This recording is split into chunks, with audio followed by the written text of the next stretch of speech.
Parlons aujourd'hui du phénomène de la rétention d'eau et comment nous pourrions l'améliorer et pourquoi surtout nous faisons peut-être des erreurs en pensant qu'en stimulant le système rénal, ça va améliorer les choses. Qui gère l'eau dans le corps? Eh bien, la médecine traditionnelle chinoise nous apprend que ce sont les reins. Donc l'énergie de l'eau et l'énergie des reins, eh bien en fait, elle est en phase. Que se passe-t-il quand vous buvez beaucoup d'eau? Par exemple, vous pensez à éliminer. Et là, vous allez dire, je vais boire beaucoup, mais vous allez fatiguer vos reins et du coup, ils vont moins bien éliminer l'eau. Donc, c'est pas une bonne idée.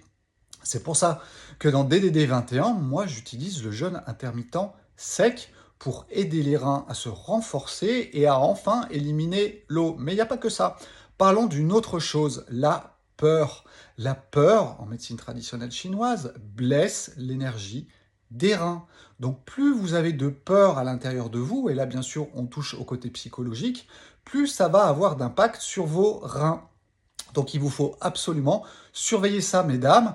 Quand vous avez des moments dans la vie qui sont compliqués, où la peur monte, vous allez voir que vous avez tendance à gonfler. C'est pas un hasard, c'est tout simplement que vos reins, ils prennent un petit coup et du coup, ils arrivent à moins bien filtrer et le système de l'eau à l'intérieur du corps ne fonctionne pas et du coup, on fait de la rétention d'eau.